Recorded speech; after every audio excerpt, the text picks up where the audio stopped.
पहला प्रश्न। भगवान, विश्राम के लिए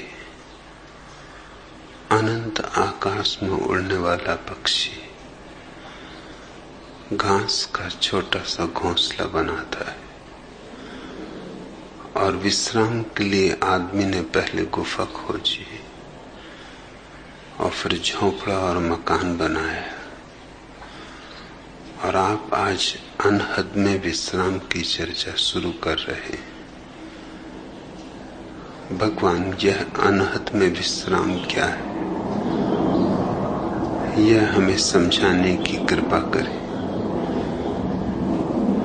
आनंद मैत्रेय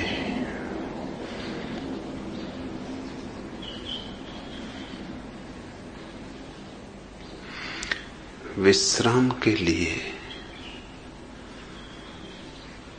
पक्षी घोंसला बनाए, इसमें तो कुछ भी अड़चन नहीं, क्योंकि घोंसले में किया गया विश्राम आकाश में उड़ने की तैयारी का अंग है। आकाश से विरोध नहीं है घोंसले का, घोंसला सहयोगी है, परिपूरक है। सतत तो कोई आकाश में उड़ता नहीं रह सकता, देह तो थकेगी, देह को विश्राम की जरूरत भी पड़ेगी। इसलिए घोंसला शुभ है, सुंदर है, सुखद है। इतना ही स्मरण रहे कि घोंसला आकाश नहीं है, सुबह उड़ जाना है, रैन बसेरा है। लक्ष्य तो आकाश ही है, घोंसला पड़ाव है, गंतव्य, मंजिल वह तो अनंत आकाश है, वह तो सीमाओं के पार जाना है। क्योंकि जहां तक सीमा है वहां तक दुख है, सीमा ही दुख है। सीमा में होना अर्थात कारागृह में होना। जितनी सीमाएं होंगी उतना ही आदमी जंजीरों में होगा। सब सीमाएं टूट जाएं तो सब जंजीरें गिर जाएं। कारागृह से इस मुक्ति के उपाय का नाम ही धर्म है। संसार का अर्थ है कारागृह से चिपट जाना, कारागृह को पकड़ लेना, जंजीरों को आभूषण समझ लेना। तोड़ने की तो बात दूर, कोई तोड़े तो उसे तोड़ने न देना। सपनों को सत्य समझ लेना और रास्ते के पड़ावों को मंजिल मानकर रुक जाना। बस संसार का इतना ही अर्थ है। संसार ना तो दुकान में है, न बाजार में, न परिवार में, न संबंधों में। संसार है इस भ्रांति में जो पड़ाव को मंजिल मान लेती है। संसार है इस अज्ञान में जो क्षण भर के विश्राम को शाश्वत आभास बना लेता है। घोंसला बनाओ, जरूर बनाओ, सुंदर बनाओ, प्रीतिकर बनाओ, तुम्हारे सृजन की छाप हो उस पर, तुम्हारे व्यक्तित्व के हस्ताक्षर हो उस पर। फिर घोंसला हो कि झोंपड़ा हो कि मकान हो कि महल हो, अपनी सृजनात्मक ऊर्जा उसमें उंडेलो, मगर एक स्मरण कभी न चूके। सतत एक ज्योति बोध की भीतर जलती रहे। यह सराय आज नहीं कल, कल नहीं परसों, इसे छोड़कर जाना है, जाना ही पड़ेगा। तो जिसे छोड़कर जाना है उसे पकड़ना ही क्यों? रह लो, जी लो, उपयोग कर लो। आग्रह ना हो, आसक्ति ना हो। दो तरह के लोग हैं। एक हैं जो संसार में रहते हैं और संसार में गहन आसक्ति निर्मित कर लेते।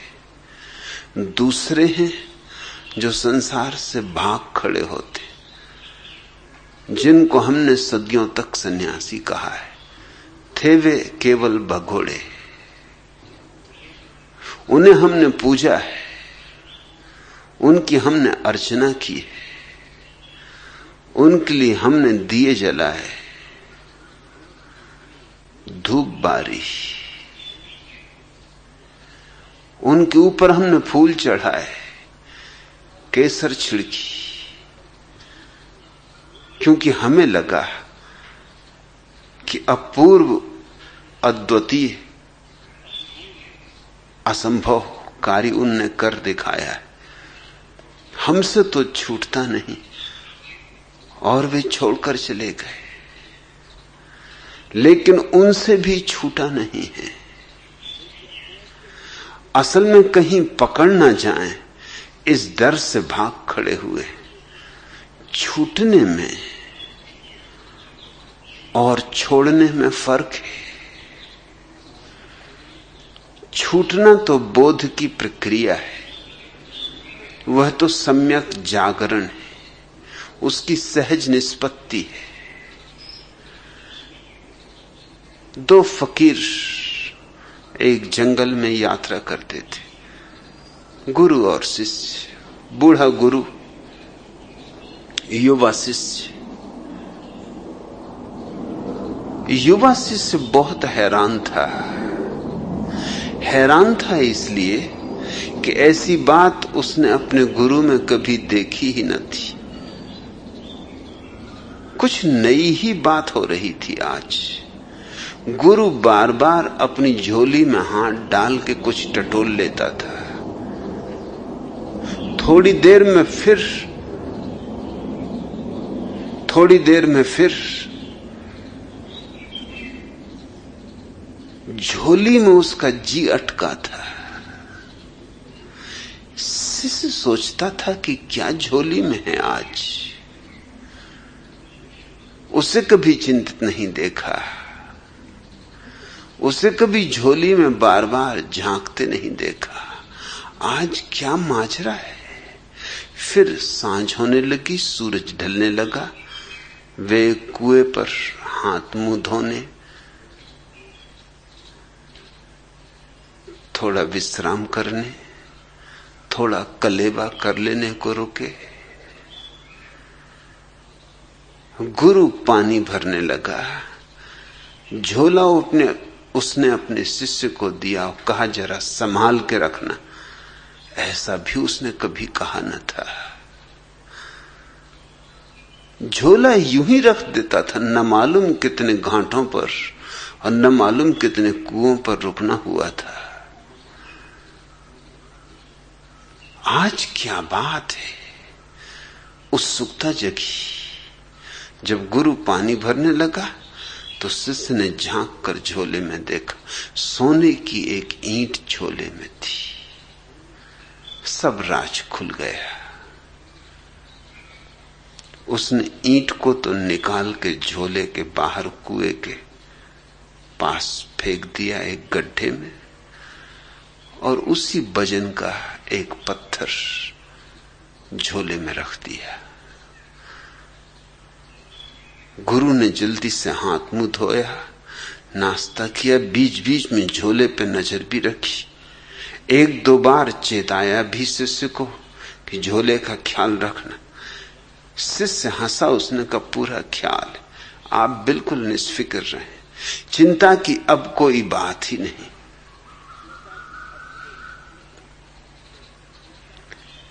जैसे ही निपटे, चलने को आगे बढ़े, गुरु ने जल्दी से झोला वापस ले लिया। अक्सर तो यूं होता था कि झोला शिष्य को ही ढोना पड़ता था। आज गुरु शिष्य पर झोले का बोझ डालने को राजी न था। जल्दी से झोला अपने कंधे पे ले लिया, बाहर से ही टटोल कर देखा, वजन पूरा है, ईंट भीतर है, निश्चिंत हो चलने लगा। फिर बार बार कहने लगा, रात हुई जाती है, दूर किसी गांव का टिमटिमाता दिया भी दिखाई पड़ता नहीं, जंगल है, अंधेरा है, अमावस है, चोर लफंगे लुटेरे, कोई भी दुर्घटना घट सकती है। जब भी गुरु ये कहे, शिष्य हंसे। आखिर गुरु ने 2 मील चलने के बाद पूछा कि तू हंसता क्यों है? शिष्य ने कहा, मैं इसलिए हंसता हूं कि अब आप बिल्कुल निश्चिंत हो जाएं। आपकी चिंता का कारण तो मैं कुएं के पास ही फेंक आया हूं। तब घबरा के गुरु ने झोले में हाथ डाला, देखा तो पत्थर था, सोने की ईंट तो जा चुकी थी। क्षण भर को तो सदमा लगा, छाती की धक धक रुक गई होगी, श्वास ठहरी की ठहरी रह गई होगी, लेकिन फिर बोध भी हुआ। बोध यह हुआ कि 2 मील तक झोले में तो पत्थर था, लेकिन मैं यूं मानकर चलता रहा कि सोने की ईंट है, तो मोह बना रहा। जिंदगी भर भी अगर मैं ये मान के चलता रहता कि सोने की ईंट है, तो मोह बना रहता। मोह ईंट में नहीं था, मेरी भ्रांति में था। मोह ईंट में होता तो इन 2 मीलों तक मोह के होने का कोई कारण न था, चिंता की कोई वजह न थी। मेरी आसक्ति मेरे भीतर थी, बाहर की ईंट में नहीं। जिंदगी भर भी आसक्त रह सकता था अगर ये भ्रांति बनी रहती कि ईंट सोने की है, और तत्क्षण भ्रांति टूट गई जैसे ही जाना कि ईंट पत्थर की है। झोला वहीं गिरा दिया, खिलखिला के हंसा, वहीं बैठ रहा, कहा अब कहां जाना है, अब गांव वगैरह खोजने की कोई जरूरत नहीं, वैसे ही बहुत थके, अब आज रात इसी वृक्ष के नीचे सो रहेंगे। शिष्य ने कहा, अंधेरा है, अमावस है, चोर हैं, लुच्चे हैं, लफंगे हैं, लुटेरे हैं। गुरु ने कहा, रहने दे, अब कुछ भेद नहीं पड़ता। अब अपने पास ईंट ही नहीं, अपने पास सोना ही नहीं, तो लूटने वाला भी क्या लूटेगा। इसे मैं छूटना कहता हूं, छोड़ा नहीं, छूटा। एक बोध जगा, एक समझ गहरी हुई, एक बात साफ हो गई कि सब उपद्रव भीतर है, बाहर नहीं। बाहर तो सिर्फ बहाने हैं, निमित्त, खूंटियां, जिन पे हम अपने भीतर के उपद्रव टांग देते, फिर धन हो, पद हो, प्रतिष्ठा हो, परिवार हो, परिजन हो, मित्र हो, देह हो, मन हो, कोई भी बहाना काम दे देगा। लेकिन अगर भीतर टांगने को ही कुछ न बचा हो तो फिर सब बहाने रहे आए, क्या फर्क पड़ता है? फिर बाजार में बैठो कि मरघट में, बराबर है। वे जो भगोड़े हैं उनसे संसार छूटा नहीं, उन्होंने छोड़ा है। और दोनों शब्दों में उतना ही भेद है जितना जमीन और आसमान में। छूटना तो बोध से होता है, छोड़ना भय से होता है। भय और बोध का क्या नाता, क्या संबंध? वे तो विपरीत हैं, उनका तो कभी मिलन होता ही नहीं। बोध और भय, भय तो पलता है अंधेरे में और बोध जगता है उजेले में। बोध है सुबह और भय है अमावस की रात। दोनों का कैसा मिलन? वे जो भाग गए हैं छोड़कर, छिप गए हैं जाकर पहाड़ियों में, गुफाओं में, वे सिर्फ भयभीत हैं, डरे हुए। डर है कि संसार में अगर रहे तो आसक्ति पकड़ लेगी। मगर संसार ने कभी किसी को पकड़ा है? तुम कल न मरो, आज मर जाओ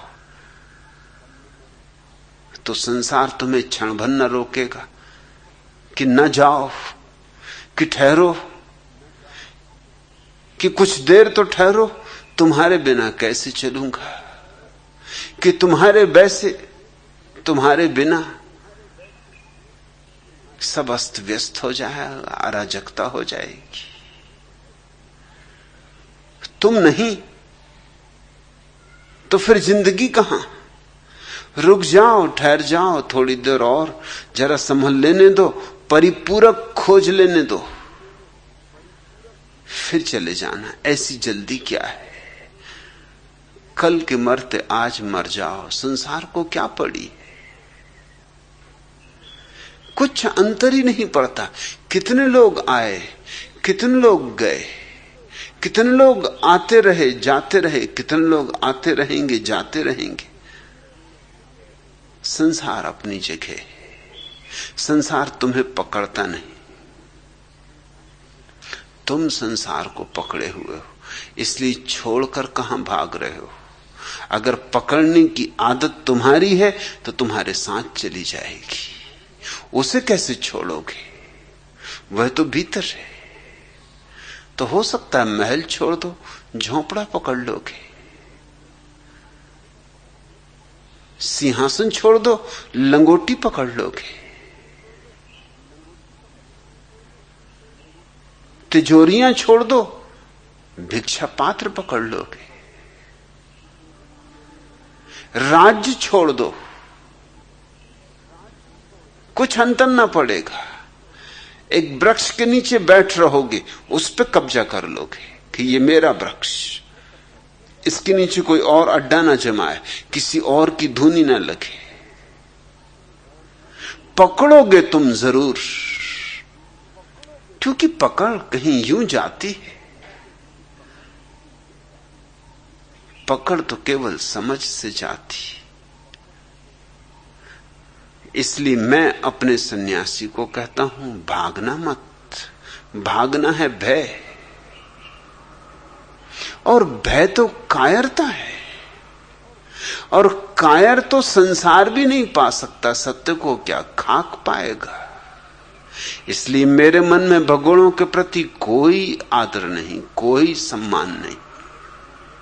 वे चाहे कितने ही बड़े भगोड़े रहे हो, और चाहे उन्होंने कितने ही लोगों को प्रभावित कर दिया हो। लोग तो अपने से विपरीत व्यक्ति से प्रभावित हो जाते। एक आदमी सिर के बल खड़ा हो जाए और भीड़ लग जाएगी। अब यूं सिर के बल खड़ा होना कोई बड़ी बात नहीं, कोई भी मूढ़ कर सकता है। सच तो यह सिवाय मूढ़ के और कौन करेगा? अगर परमात्मा को तुम्हें सिर के बल ही खड़ा करना था तो उसने सिर में टांगें उगा दी होती। परमात्मा शीर्षासन में बहुत उत्सुक नहीं।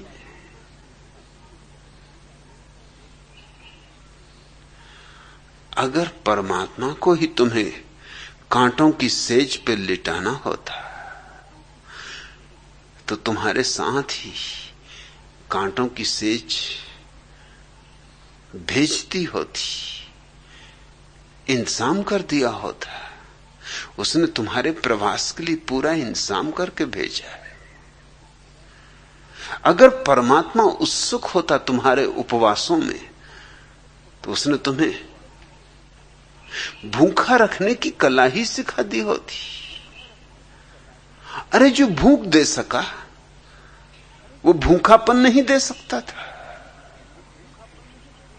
अगर परमात्मा उत्सुक होता कि तुम छोड़ दो परिजन, तुम छोड़ दो मित्रजन, तुम छोड़ दो परिवार, तुम छोड़ दो लोग, तो तुम्हें परिवार में और परिजनों में मित्रों में पैदा ही क्यों करता? यूं ही जिससे आकाश से वर्षा होती तुम भी बरस गए होते। जॉर्ज गुरजिएफ कहा करता था कि तुम्हारे महात्मा, तुम्हारे सभी महात्मा परमात्मा के दुश्मन मालूम होते। परमात्मा एक काम करता है, तुम्हारे उससे उल्टा काम करने को बताते। लेकिन राज है, राज यह है कि परमात्मा तो तुम्हें सहज स्वाभाविक बनाता है, महात्मा तुम्हें असहज अस्वाभाविक बनाते हैं, क्योंकि असहज अस्वाभाविक होकर ही तुम आकर्षण के बिंदु बनते हो। लोगों के लिए तुम्हारे प्रति सम्मान तभी पैदा होगा जब तुम कुछ उल्टा करो। अमेरिका में एक विचारक हुआ रॉबर्ट रिपले। वो प्रसिद्ध होना चाहता था। कौन प्रसिद्ध नहीं होना चाहता? चाहता था सारी दुनिया उसे जान ले। गांव में एक बहुत बड़ा सर्कस आया हुआ था। सोचा उसने कि सर्कस इतना प्रसिद्ध है, जग जाहिर है, इसके मैनेजर को जरूर कुछ सूत्र पता होंगे प्रसिद्धि के। तो मैनेजर से उसने अलग से मुलाकात ली और कहा कि मुझे भी कुछ राज बताओ, मैं भी प्रसिद्ध होना चाहता हूं। मैनेजर ने यूं ही मजाक में कहा, सर्कस का ही मैनेजर था, धंधा ही मजाक का था, तमाशबीनी का था। उसने कहा इसमें क्या खास बात है, तुम अपने सिर के आधे बाल कटा लो और चुपचाप बिना कुछ बोले जमीन पर टकटकी बांधे पूरे न्यूयॉर्क की सड़कों पर चक्कर काटते रहो। 3 दिन बाद आना। 3 दिन बाद वो आया तो साथ में अखबारों की बहुत सी कटिंग भी लाया, क्योंकि अखबारों में तस्वीरें ही छप गई। चर्चा हो गई गांव में, घर घर में कि ये कौन है आदमी, आधे सिर के बाल कटाए हुए, कौन प्रसिद्ध ना हो जाएगा। रिप्ले ने मैनेजर को बहुत धन्यवाद दिया और कब आगे के लिए कुछ और बताएं। न्यूयॉर्क में तो जलवा हो गया, डुंडी पिट गई। एक बच्चा ऐसा नहीं है जो न जानता हो। गांव गांव आसपास भी खबर फैलने लगी। मैनेजर ने कब तुम ऐसा करो, एक बड़ा आईना खरीदो, उस आईने को अपनी कमर पर बांध लो, आईने में देखो तो पीछे का रास्ता दिखाई पड़ेगा और बस पीछे की तरफ चलो, आगे की तरफ नहीं। और सारी अमेरिका का चक्कर लगा डालो। और रिप्ले ने वही किया। और चक्कर पूरा होते होते अमेरिका में नहीं सारी दुनिया में प्रसिद्ध हो गया ये कौन आदमी। और उससे कहा तू बिल्कुल चुप रहना, बोलना है ही नहीं, जितना चुप रहेगा उतना ही अच्छा, बोले तो कहीं बात ना खुल जाए।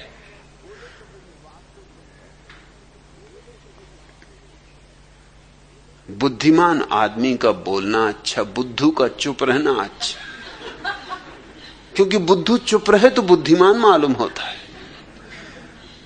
सो रिप्ले बिल्कुल चुप रहा, लाख लोगों ने पूछा, मुस्कुराए, कुछ कहे ही ना। अरे राज की बातें कहीं कही जा सकती, शब्दातीत कहो भी तो कैसे कहो, अनिर्वचनीय। प्रवचन से तो मिलती नहीं, बोलने से तो मिलती नहीं, कहने से तो कही नहीं जाती, हस्तांतरणी नहीं। कोई जानने वाला ही जान ले तो जान ले। और मजा तो तब हुआ जब रिप्ले ने पाया कि कुछ उसके शागिर्द भी पैदा हो गए, उसके पीछे पीछे चलने लगे। उन्होंने भी छोटी छोटी व्यवस्थाएं कर ली, जिससे जैसा दर्पण बन सका ले आया। अकेला नहीं, अब रिप्ले की एक कतार चलने लगी, और वो भी सब चुप। अरे जब गुरु ही चुप तो शिष्य भी चुप।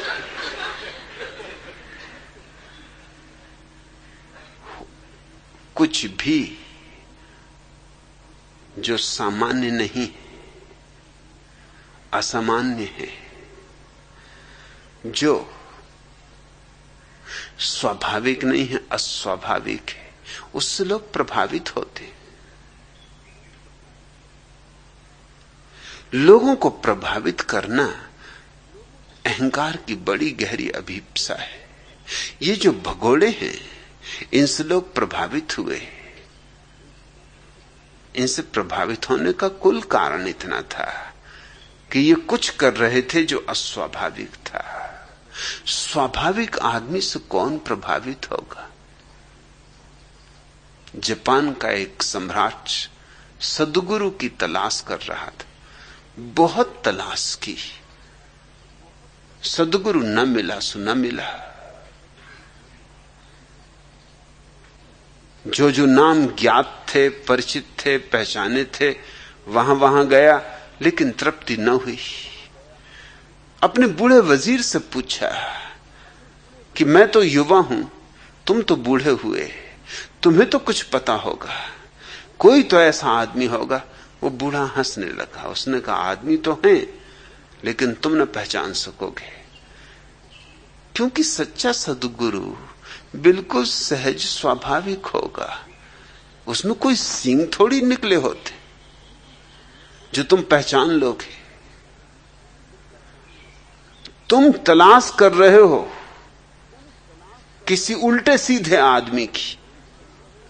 लोग तो मिलेंगे बहुत उल्टे सीधे, मगर जो अभी खुद ही उल्टे सीधे, वो तुम्हें क्या लाख उपाय भी करें तो मार्गदर्शन दे सकेंगे, तुम्हें भी और अस्त व्यस्त कर देंगे। तुम वैसे ही अराजक अवस्था में हो, वो तुम्हें और अराजक कर देंगे। मैं एक आदमी को जानता हूं,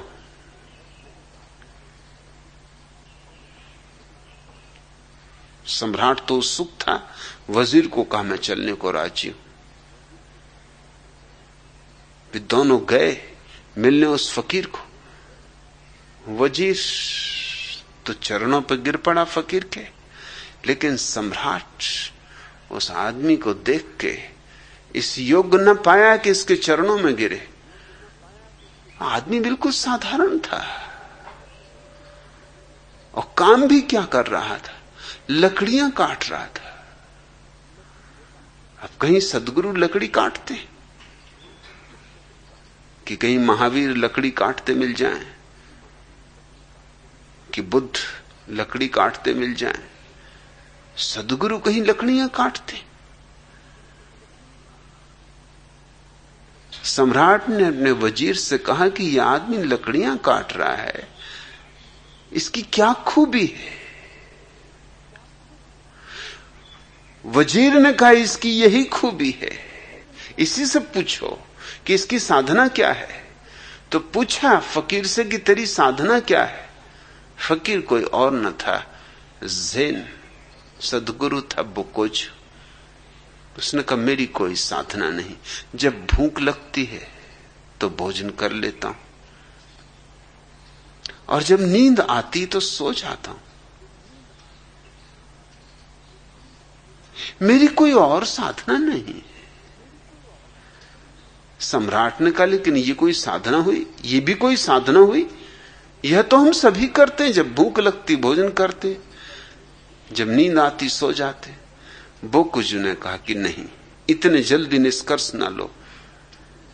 कई बार तुम्हें भूख नहीं लगती और तुम भोजन करते हो, और कई बार तुम्हें भूख लगती है और तुम भोजन नहीं करते, और कई बार तुम्हें नींद आती है और तुम सोते नहीं, और कई बार तुम्हें नींद नहीं आती और तुम सोने की चेष्टा करते हो। इतना ही नहीं, तुम जब भोजन करते हो तब और भी 1000 काम करते हो,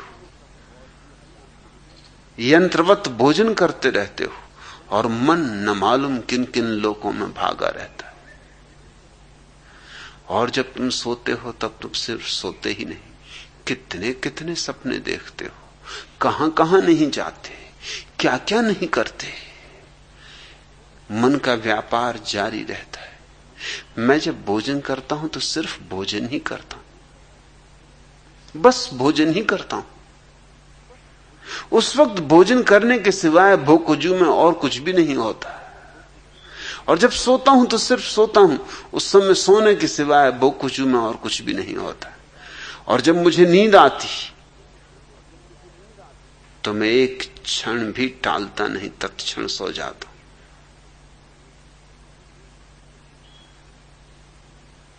बोकुजू के संबंध में कहानियां हैं कि कभी कभी बीच प्रवचन में देते सो जाता था।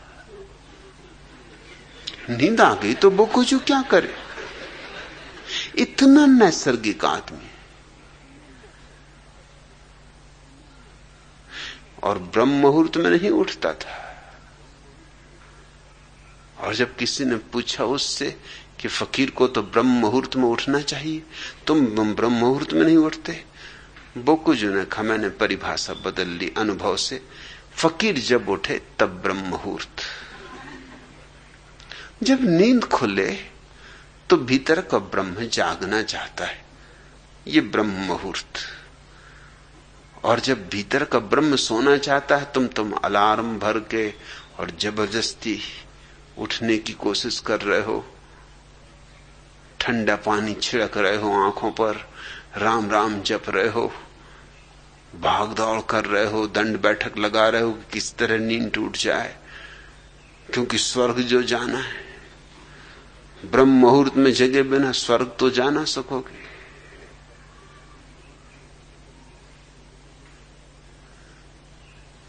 बोकुजू कहता जब नींद खुल गई तब ब्रह्म मुहूर्त। तो कभी कभी दोपहर तक सोया रहता और कभी कभी आधी रात तक जागा रहता। जब नींद आएगी तब सोएगा, जब भूख लगी तो भोजन करेगा। कभी कभी दिन 2 दिन बीत जाते और भोजन न करता, वह उपवास न था। और कभी कभी दिन में 2 बार भोजन करता। इतना नैसर्गिक, मगर ऐसे आदमी से कौन प्रभावित हो? हम तो उल्टे सीधे लोगों से प्रभावित होते।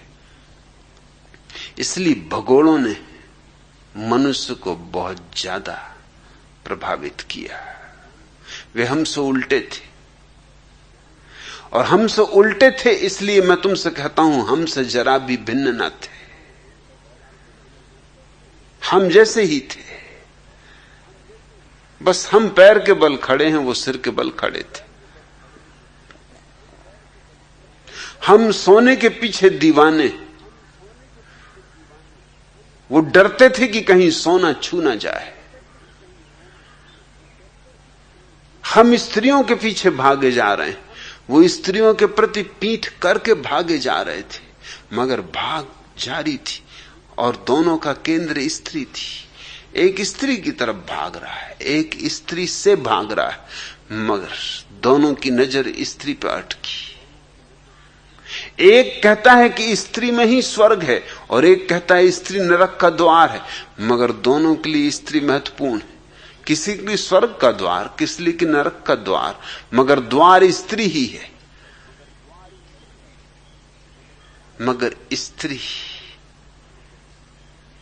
से छुटकारा नहीं है। ऐसे न पुरुष से छुटकारा है, न धन से छुटकारा है।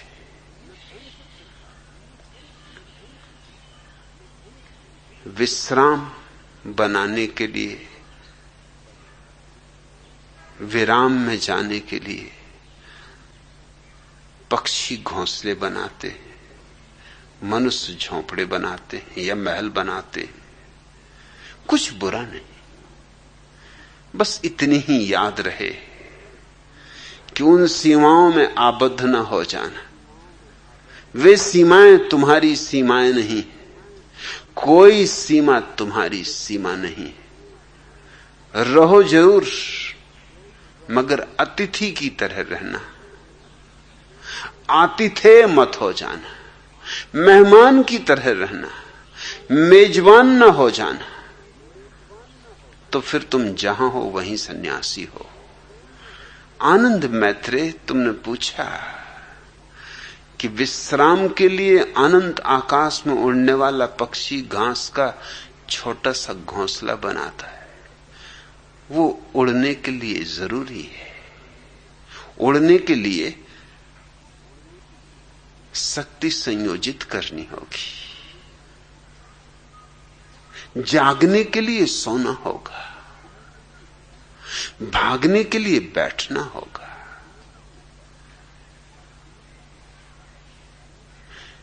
नहीं तो ऊर्जा विनष्ट हो जाएगी। वह घोंसला आकाश का दुश्मन नहीं, संगी साथी है, आकाश का हिस्सा है, आकाश ही है। मगर कोई पक्षी घोंसले को पकड़ के नहीं बैठ जाता।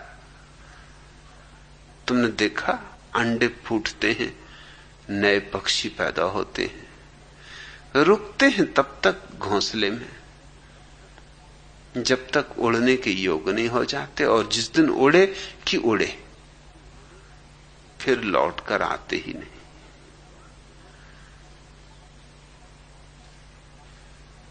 फिर घोंसले बनाएंगे जब उनको खुद अंडे रखने होंगे।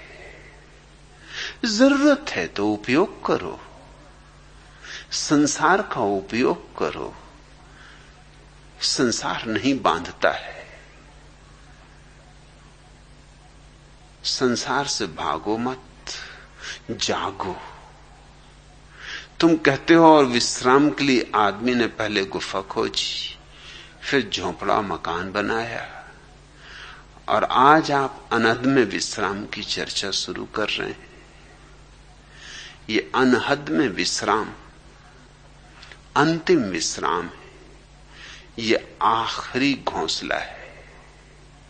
फिर उसके पार और मकान नहीं बनाने पड़ते। शाश्वत घर मिल गया, फिर क्या मिट्टी के घर घूले बनाने, क्या फिर रेत के मकान बनाने जो अभी बनाए और अभी गिरे, फिर क्या क्षणभंगुर में समय को व्यतीत करना है और व्यर्थ करना है। अनहद में विश्राम दरिया की इस अद्भुत सूचना का अंग है। जात हमारी ब्रह्म है, माता पिता है राम, ग्रह हमारा शून्य में, अनहद में विश्राम। इस सूत्र को समझ लो। यह सूत्र सन्यास का सार है। जात हमारी ब्रह्म है। जात का अर्थ होता है जहां से हम जन्मे। जो हमारा वास्तविक जीवन स्रोत है।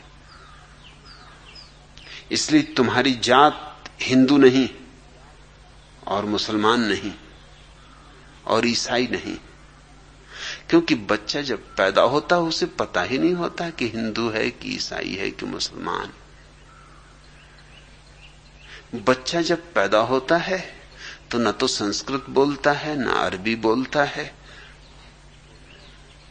न लैटिन, न ग्रीक। मैंने सुना है एक फ्रेंच दंपति जिनके बच्चे पैदा नहीं होते थे,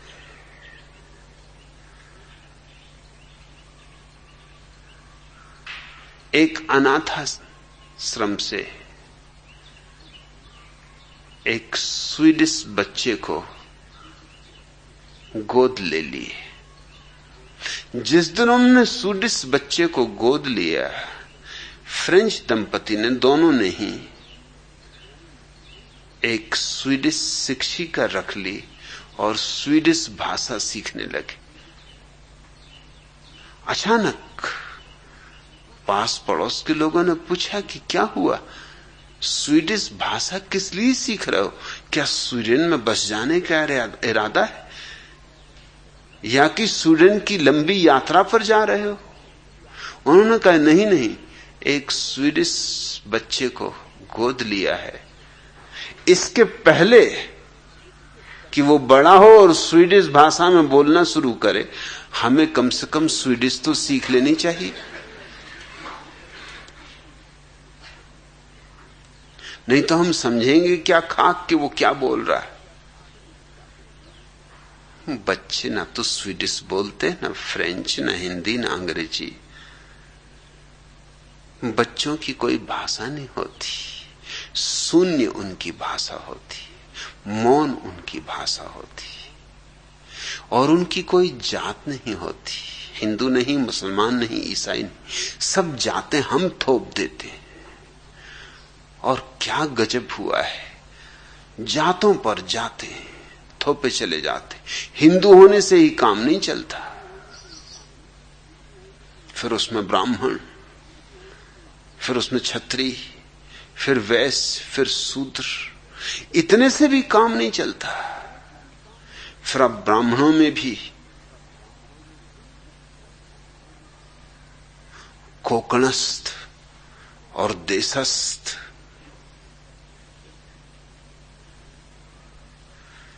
विनोबा भावे से किसी ने पूछा कि आप कोकणस्थ ब्राह्मण हैं या देशस्थ? विनोबा ने अपनी सूझबूझ के हिसाब से ठीक ही उत्तर दिया, हालांकि मुझे कुछ बहुत ठीक नहीं लगता। उन्होंने कहा, ना तो मैं कोकणस्थ ब्राह्मण हूं ना देशस्थ, मैं तो स्वस्थ ब्राह्मण। बात तो ठीक है, लेकिन मेरा इतना ही निवेदन है कि इसमें पुनरुक्ति है। स्वस्थ ब्राह्मण दोनों का एक ही अर्थ होता है। स्वस्थ का अर्थ होता है स्वयं में स्थित हो जाना, और ब्राह्मण का अर्थ होता है स्वयं के ब्रह्म को जान लेना। इसलिए स्वस्थ ब्राह्मण एक ही बात को कहने के लिए दो शब्द उपयोग कर रहे हो, उचित नहीं है। ब्राह्मण होना काफी है, स्वस्थ होना काफी है। स्वस्थ ब्राह्मण होने की कोई जरूरत नहीं। एक ही बात को कहने के लिए दो शब्द क्यों उपयुक्त करने, क्यों उपयोग करना? लेकिन यूं उनकी बात ठीक है कि कोकणस्थ नहीं, देशस्थ नहीं। लेकिन खतरा यह है कि कुछ स्वस्थ ब्राह्मण पैदा हो सकते, ऐसी तो जातियां पैदा होती। विनोबा के पीछे चलने वाले ब्राह्मण कहने लग सकते हैं कि हम स्वस्थ ब्राह्मण, फिर एक जाति पैदा हो गई। क्या ब्राह्मण होना पर्याप्त नहीं है? क्या ब्रह्म होना काफी नहीं है? क्या ब्रह्म से और कोई परिष्कार हो सकता है? क्या ब्रह्म को सुंदर बनाया जा सकता है? कुछ और शब्द उस पर आरोपित कर दिए जाएं तो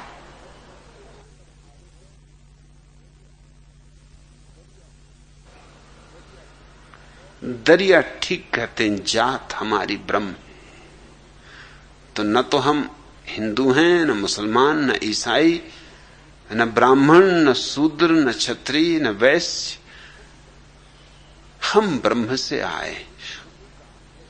ब्रह्म का अर्थ है जीवन का स्रोत, इस विराट अस्तित्व का मूल स्रोत। उस ब्रह्म से हमारा आना हुआ है और उसी में हमें लौट जाना है। और जिसने इन दोनों के बीच, आने और जाने के बीच, आवागमन के बीच उसको पहचान लिया, फिर उसका आवागमन मिट जाता है। जिसने जन्म और मृत्यु के बीच अपने भीतर के ब्रह्म को पहचान लिया, फिर उसे दोबारा आने की कोई जरूरत नहीं रह जाती। ये जीवन है ही इसलिए पाठशाला है कि हम अपने भीतर के ब्रह्म के प्रति सजग हो सके, जाग सके, पहचान सके। पहचान के लिए एक गणित ख्याल में रखना।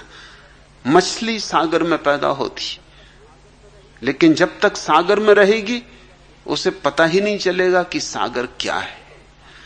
खींच लो सागर से, कहो किसी मछुए से निकाल ले मछली को सागर के बाहर, छोड़ दो तट पर धूप में तपी हुई रेत पर, तड़फने दो थोड़ा, और फिर उसे वापस सागर में छोड़ दो। मछली वही है, सागर वही है, लेकिन सब बात बदल गई। अब मछली जानती कि सागर क्या है, पहले नहीं जानती थी। अब बोध हुआ, अब पता चला कि सागर ही मेरा जीवन है, मेरा आनंद है, मेरा उत्सव है। अब पता चला सागर ही मेरा संगीत है, सागर ही मेरा नृत्य है। सागर से क्षण भर को छूटना और नरक और पीड़ा और दुर्दिन और दुर्भाग्य की शुरुआत। हम ब्रह्म के सागर से आते मछलियां हैं जो संसार के तट पर फेंक दी गई, जानबूझकर फेंकी गई ताकि पाठ सीख लें। पाठ सीखने का एक ही उपाय है कि थोड़ी देर के लिए बिछड़न हो जाए।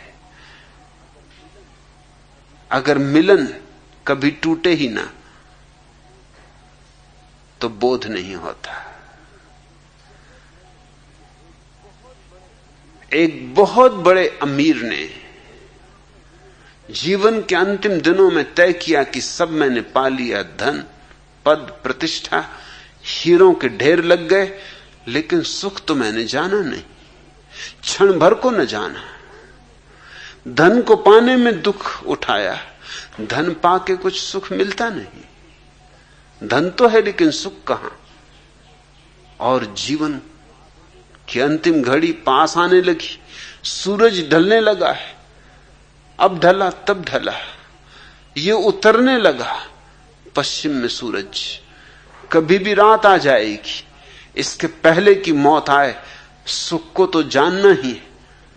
तो उसने एक बहुत बड़ी झोली में बहुमूल्य हीरे जवारात भरे, अपने घोड़े पर सवार हुआ, बहुत फकीरों के पास गया और फकीरों से कहा ये सारा धन देने को तैयार, सुख की एक झलक दिखा दो। मगर कौन सुख की झलक दिखाए, कैसे सुख की झलक दिखाए? उत्सुक तो फकीर भी थे उसके धन को लेने में,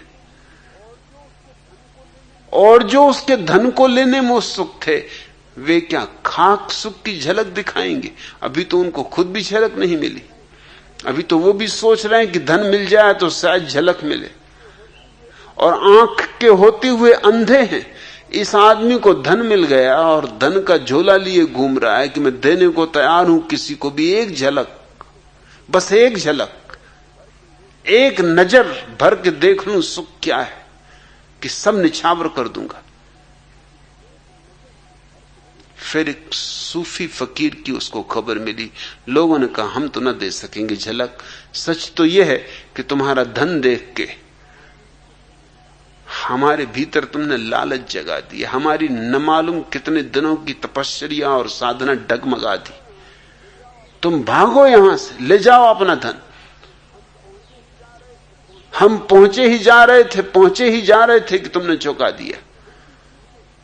तुम खुद भी चूके और हमको भी चुका दिया। हाँ, एक फकीर है, वो जरा उल्टा सीधा फकीर है, शायद वही तुम्हारे काम आए। तो गया धनपति, अपने घोड़े को रोका उस फकीर के वृक्ष के नीचे, फकीर को अपनी पूरी कथा सुनाई। फकीर ने गौर से सुनी। धनपति ने अपना झोला भी खोल के दिखाया, हीरे जवारातों का ढेर था उसमें, अरबों खरबों के होंगे। फकीर ने कहा झोला बंद कर। झोला धनपति ने बंद किया। लगा कि फकीर है तो कुछ पहुंचा हुआ, और दूसरे फकीरों को तो झोले में एकदम रस आ गया था। एकदम उनकी आंखों से लार टपकने लगी थी। वो तो भूल ही गए थे इसको सुख देने की बात, वो तो खुद ही के सुख पाने की आकांक्षा में तल्लीन हो गए थे। इस फकीर ने कहा बंद कर ये कचरे को, झोला बंद कर। फिर कुछ सुख दिखाने की बात बने। धनपति ने झोला बंद किया। ये फकीर जजा, जिसने जीवन भर धन इकट्ठा किया उसको ऐसी आदमी जचता है। और जैसे उसने झोला बंद करके एक तरफ रखा, फकीर उठा और झोला लेके भाग खड़ा हुआ। एक क्षण को तो धनपति को कुछ समझ में नहीं आया कि क्या हो रहा है। किम कर्तव्य विमूढ़ खड़ा रह गया। जब होश आया तब तक तो फकीर ये गया वो गया, 9 तो 11 हो गया। उसको तो जगह परिचित थी, वो जंगल परिचित था, वो पास में ही बसा गांव परिचित था। इस धनपति को तो सब अपरिचित था। भागा एकदम उसके पीछे, बेतहासा भागा, घोड़े को भी छोड़ गया, भूल ही गया घोड़े की बात। चिल्लाता हुआ कि लुट गया, बर्बाद हो गया, मेरी जिंदगी भर की मेहनत पे पानी फेर दिया। अरे ये कोई फकीर नहीं है, ये बदमाश है, लुच्चा है, चोर है। चिल्लाता जाए, भागता जाए, पकड़ो पकड़ो। सारा गांव खड़े होकर देख रहा था। गांव तो फकीर को जानता था, वो कई कर्तव्य इस तरह के पहले कर चुका था।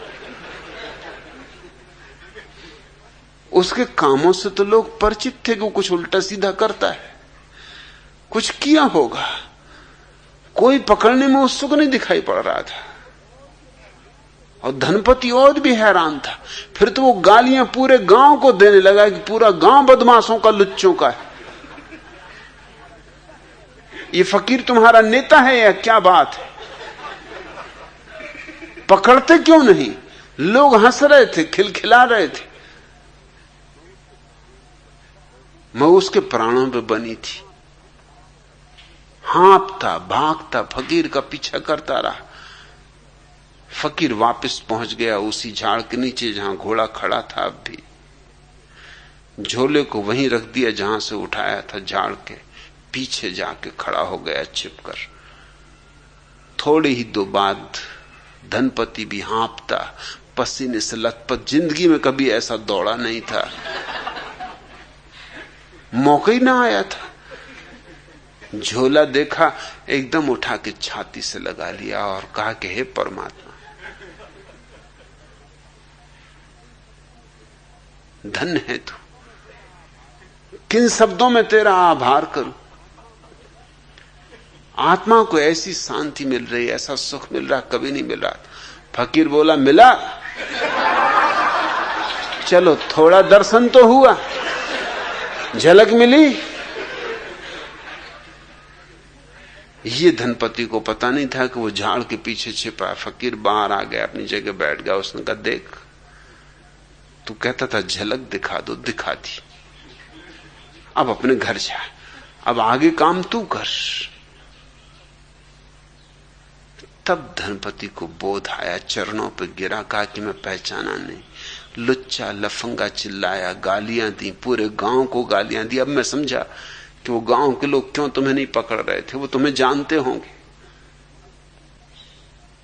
मगर तुमने क्या गजब किया। फकीर ने कहा इसके सिवाय कोई रास्ता नहीं था, यही परमात्मा की विधि है और यही समस्त सद्गुरुओं की विधि है। तुमसे जब तक हटा ना लिया जाए तब तक तुम्हें पता ही नहीं चलेगा। अचानक तुम्हें सुख मिल गया, ये झोला तो तुम्हारे पास सदा से था। पहले छाती से लगा कि परमात्मा को धन्यवाद नहीं दिया, आज क्यों धन्यवाद दे रहे हो? थोड़ी देर को मछली सागर से छूट गई। ये संसार एक शिक्षण की व्यवस्था है, इसलिए जिनने तुमसे कहा है संसार छोड़ दो, वो वही लोग हैं जो तुम्हारे बच्चों को समझाएं कि स्कूल छोड़ दो। भाग खड़े हो, ये स्कूल है, इसे छोड़ना नहीं है, यहां कुछ सीखना है। यहां परमात्मा से विरह हो गया हमारा, वो जो हमारा मूल स्रोत है, उद्गम है, ब्रह्म है, उससे हमारा नाता टूट गया है। इस विरह को भोगना है ताकि फिर से मिलन की संभावना बन सके, और विरह के बाद जो मिलन है उसका मजा ही और है। जात हमारी ब्रह्म है, माता पिता है राम। जात भी हमने खो दी, न मालूम क्या क्या बन के बैठ गए। जमीन पे कोई 300 धर्म है और 300 धर्मों में कम से कम 3000 छोटी छोटी जातियां, उपजातियां, और न मालूम क्या क्या, कितना जाल फैला दिया है। और जिनको हम भले लोग कहें उनके भीतर भी वही जाल है। शंकराचार्य जैसे व्यक्ति को, जिनको भारतीय सोचते हैं वेदांत की पराकाष्ठा, उनको भी एक शूद्र ने छू दिया तो वो नाराज हो गए। शंकराचार्य पानी फेर दिया सब वेदांत पर, भूल गए सब बकवास कि जगत माया है और ब्रह्म सत्य है। तत्क्षण पता चला शूद्र सत्य है, ब्रह्म वगैरह कोई सत्य नहीं। एक शूद्र ने छू दिया, भूल गए ज्ञान, भूल गए चौकड़ी, एकदम क्रुद्ध हो गए और कहा कि मूढ़, शूद्र होकर तुझे इतनी समझ नहीं कि ब्राह्मण को छू दिया। और मैं अभी गंगा स्नान करके आ रहा हूं। स्नान करके वो चढ़ी रहे थे दशाश्वमेध की सीढ़ियां, तभी उस शूद्र ने छू दिया। सुबह सुबह का अंधेरा, अब मुझे फिर स्नान करना पड़ेगा। उस शूद्र ने कहा स्नान आप जरूर करिए, मगर इसके पहले कि स्नान करें मेरे को सवालों का जवाब दे दें। एक तो ये कि अगर संसार माया है तो किसने किसको छुआ? अगर मैं हूं ही नहीं, अगर ये देह भ्रम है तो दो भ्रम एक दूसरे को छू सकते, और अगर छू भी ले भ्रम भ्रम को तो क्या हर्जा है? और तुम्हारा भ्रम पवित्र और मेरा भ्रम अपवित्र, कुछ तो संकोच करो, कुछ तो लाज करो, कुछ तो अपने कहे का ख्याल करो।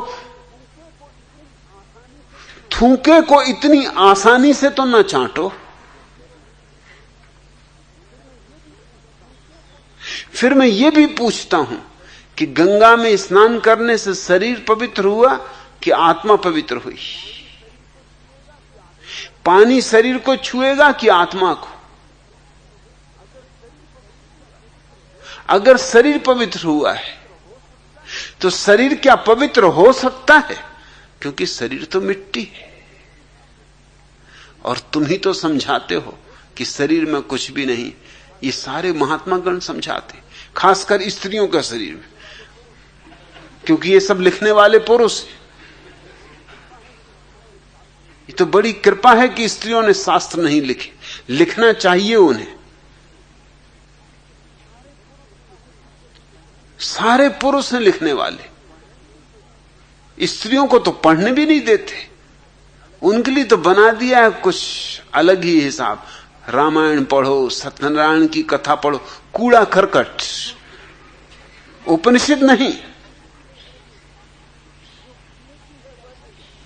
जो कीमती है वह नहीं। क्या स्त्री बुद्धि समझेगी कीमती को? वो तो पुरुषों की बात है। पुरुष पढ़ेंगे उपनिषद और स्त्रियां बाबा तुलसीदास की चौपाइयां रटेंगी। और उन्हीं बाबा तुलसीदास की जो कह गए स्त्रियों को कि ढोल गंवार शूद्र पशु नारी, ये सब ताड़न के अधिकारी, स्त्रियां इन्हीं को घोंट रही। स्त्रियों को वेद पढ़ने की मनाही, और पुरुष स्त्रियों के संबंध में क्या क्या कहते रहे कि स्त्री का शरीर है क्या? मांस, मज्जा, मवाद, खून, वात, पित्त, कफ। जैसे पुरुष के शरीर में कोई हीरे जवाहरात, स्वर्ण भस्मी। ये पुरुष का शरीर आता कहां से? ये आता है स्त्री के गर्भ से। वही वात, पित्त, कफ। लेकिन स्त्री का शरीर सिर्फ मल मूत्र, और पुरुष का शरीर जीवन जल। जी भर के पियो।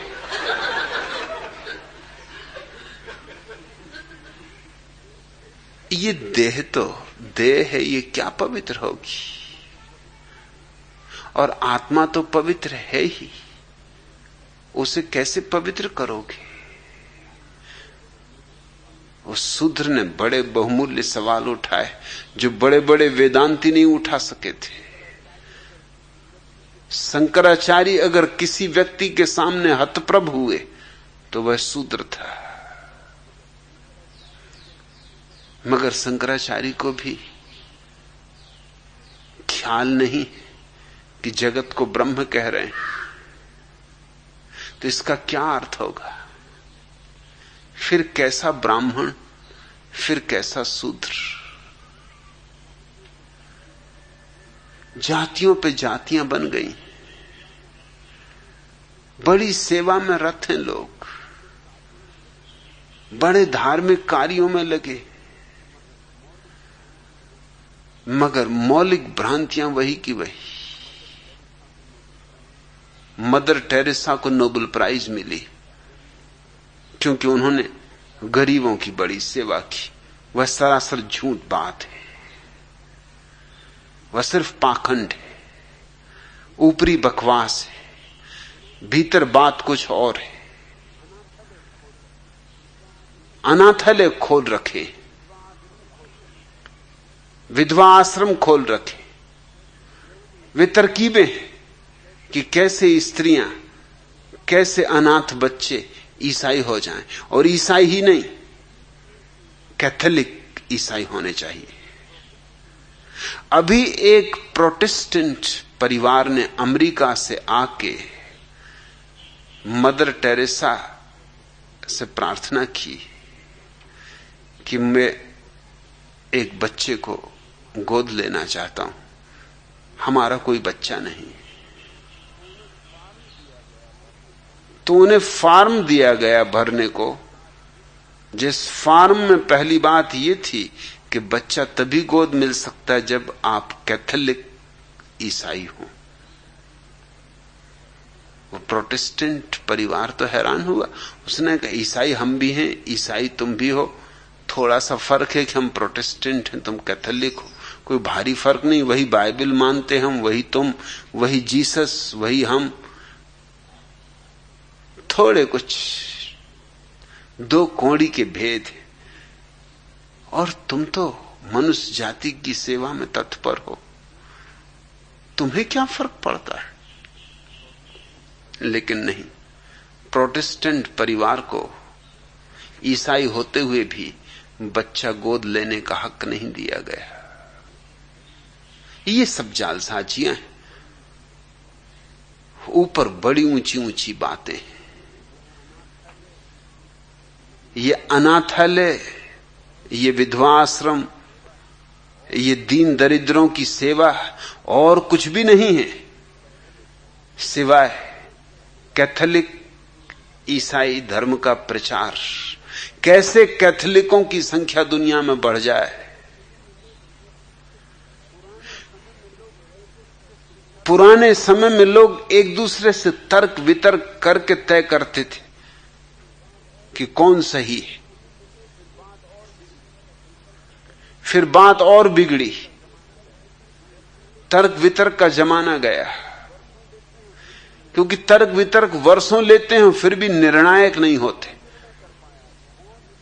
कौन निर्णय कर पाया, कौन आस्तिक किसी नास्तिक को समझा पाया है कि ईश्वर है, और कौन नास्तिक किसी आस्तिक को समझा पाया है कि ईश्वर नहीं।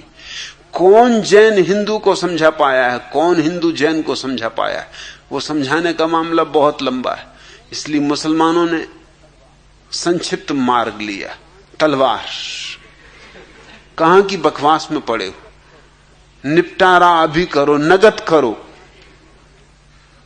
जिसकी लाठी उसकी भैंस, जो जीत जाए वो सत्य। सत्यमेव जयते कहते ही हैं कि सत्य की सदा विजय होती। उन्होंने जरा सा भेद कर लिया, उन्होंने कहा जिसकी विजय होती वही सत्य। थोड़ी सा तो भेद है, कुछ ज्यादा भेद नहीं। मगर तलवार के दिन भी गए, आदमी थोड़ा सभ्य हुआ, उसे ये बात बेहूदी लगी कि जीवन सिद्धांतों का निर्णय तलवार से हो, तो फिर कैसे निर्णय हो? तो फिर कुछ ज्यादा होशियारी की इजादें की गई। सेवा करो, अस्पताल खोलो, अनाथालय खोलो, विधवा आश्रम बनाओ, वृद्धाश्रम बनाओ, कोढ़ियों के पैर दबाओ, भिखमंगों को भोजन दो। ऐसे रोटी खिलाकर, दवा देकर लोगों का धर्म परिवर्तन करो। स्वभावतः इसका परिणाम एक ही होगा, जैसे हिंदुस्तान में है, कोई समृद्ध परिवार भारत का ईसाई नहीं होता। क्यों होगा? जिसके पास अपनी रोटी है, जिसके पास अपना मकान है, जिसके पास अपना धन है, वो क्यों ईसाई होगा? भारत में कौन लोग ईसाई हो गए? आदिवासी, नंगे, भिखमंगे, भूखे, दीन दरिद्र, अनाथ, अपंग, वे सारे के सारे ईसाई हो गए। जातियों पर जातियां, धर्मों पर धर्म, उनके भीतर छोटे छोटे टुकड़े। दरिया कहते हैं एक ही बात याद रखो कि परमात्मा के सिवा न हमारा कोई माता है, न हमारी कोई पिता है, और ब्रह्म के सिवाय हमारी कोई जात नहीं। ऐसा बोध अगर हो तो जीवन में क्रांति हो जाती। तो ही तुम्हारे जीवन में पहली बार धर्म के सूर्य का उदय होता है। गिरे हमारा शून्य में, तब तुम्हें पता चलेगा कि शून्य में हमारा घर है, हमारा असली घर, जिसको बुद्ध ने निर्वाण कहा है, उसी को दरिया शून्य कह रहे हैं। परम शून्य में, परम शांति में, जहां लहर भी नहीं उठती, ऐसी शांत सागर में या शांत झील में जहां कोई विचार की तरंग नहीं, वासना की कोई उमंग नहीं, जहां विचार का कोई उपद्रव नहीं, जहां शून्य संगीत बजता है, जहां अनाहत नाद गूंज रहा है, वही हमारा घर है, अनहद में विश्राम। और जिसने उस शून्य को पा लिया उसने ही विश्राम पाया। और ऐसा विश्राम जिसकी कोई हद नहीं, जिसकी कोई सीमा नहीं। अनहद में विश्राम, यही सन्यासी की परिभाषा है। गिरह हमारा शून्य में, अनहद में विश्राम, ये सन्यासी की पूरी परिभाषा आ गई। मगर इसके लिए जरूरी है कि हम जाने जात हमारी ब्रह्म है, माता पिता है राम। मैं अपने सन्यासी को न तो ईसाई मानता हूं, न हिंदू, न मुसलमान, न जैन, न बौद्ध। मेरा सन्यासी तो सिर्फ शून्य की खोज कर रहा है, सारी दीवारें गिरा रहा है। मेरा सन्यासी तो अनहद की तलाश में लगा है, सीमाओं का अतिक्रमण कर रहा है। घर छोड़ना नहीं है, घर में रहते ही जानना है कि घर मेरी सीमा नहीं। परिवार छोड़ना नहीं है, परिवार में रहते ही जानना है कि परिवार मेरी सीमा नहीं है। बस ये बोध, इस बोध को ध्यान कहो, जागरण कहो, विवेक कहो, सुरति कहो, जो भी शब्द तुम्हें प्रीतिकर हो वह कहो, लेकिन इसे लक्ष्य समझो कि पहुंचना है शून्य में, तभी तुम्हें विश्राम मिलेगा। नहीं तो जीवन एक संताप है, एक पीड़ा है, एक विरह है, विरह की अग्नि। इसमें हम झुलसे जाते, थके जाते, टूटे जाते, बिखरे जाते, उखड़े जाते। हमारे पत्ते पत्ते कुम्हला गए, फूलों के खिलने की तो बात बहुत दूर, हमारी जड़ें सूखी जा रही। और जैसे ही किसी ने शून्य में अपनी जड़ें जमा ली, तत्क्षण हरियाली छा जाती, फूल उमग आते, वसंत आ जाता है, बहार आ जाती, फूलों में गंध आ जाती, भंवरे गीत गाने लगते, मधुमक्खियां गुंजार करने लगती। उस उत्सव की घड़ी में जानना कि जीवन कृतार्थ हुआ है। उसके पूर्व हम व्यर्थ ही जी रहे, उसके बाद ही जीना जीना है, उसके बाद ही मरना मरना है, उसके बाद जीने में भी मजा है और मरने में भी मजा है। उसके बाद जीवन भी एक धन्यवाद है और मृत्यु उसी धन्यवाद की परम ऊंचाई, परम शिखर।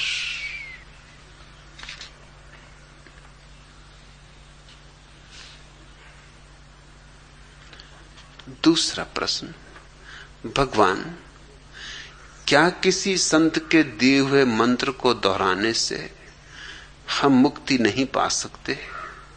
बेशक वह संत जीवित हो या नहीं, अगर मुक्ति नहीं तो कुछ अधिक आध्यात्मिक विकास तो होगा या नहीं?